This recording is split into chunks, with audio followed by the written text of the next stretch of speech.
I'll apologize in advance for my words perhaps being a little angrier than the generous and comforting words we just heard from the President and the Chaplain.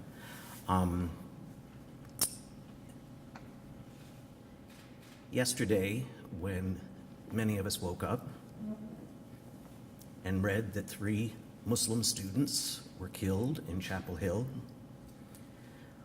I think I probably speak for a lot of administrators and faculty and staff at this campus that the word we heard most loudly and clearly was students. To us, this sounded like you.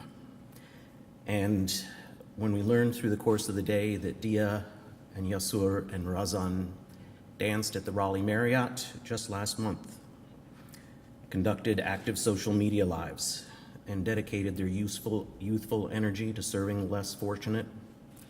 For those of us who run and teach at this university, they were you. They were you students, and I'm sure this is why this hits so close to home for many of us. And I know for you students, from talking to you the last couple days, that it feels like that. But I think it's important to remember that when many people read yesterday morning that 3 Muslim students were killed in Chapel Hill, the first word that they heard perhaps most loudly, was Muslim. So while many of us are here and mourn today because these 3 are fully recognizable to us as North Carolina college students, they bore on themselves the markers of difference that to others rendered them a threat. And so we cannot and should not overlook the fact that they were Muslim.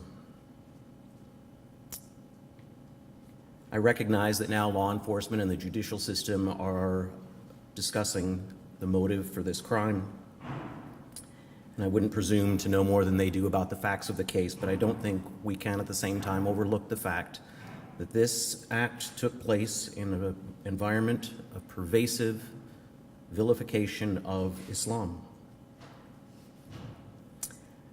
I direct an academic center at Elon now that's dedicated to the interdisciplinary and academic study of religion, and Chaplain Fuller asked me to talk just for a moment about what research says about the phenomenon we call Islamophobia.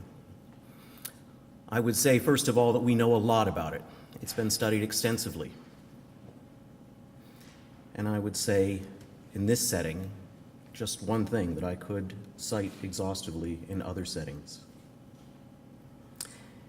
This Islamophobia is not the natural reaction of a society to events elsewhere in the world that scares us. It's not the product of mere ignorance of other people's religions, and it's not benign. It's the product of a deliberate campaign by rational actors. And these actors include radio and television personalities, as you well know. It includes social media, as the President just alluded to, and you well know. It includes politicians, and it includes their benefactors. Islamophobia is a reality that American Muslims face every day, but it's not an unfortunate local product of international events.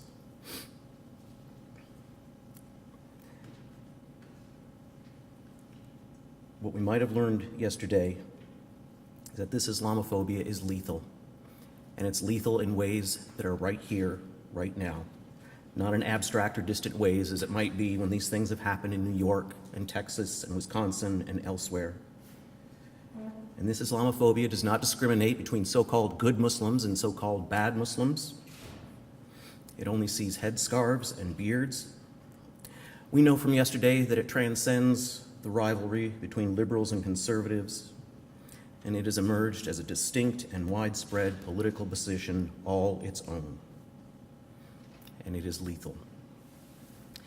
It's lethal in ways that we now know can take our kids, our neighbors, our classmates, our friends. If the deaths of these 3 bright young people can accomplish anything, perhaps it can wake us up at least to this fact.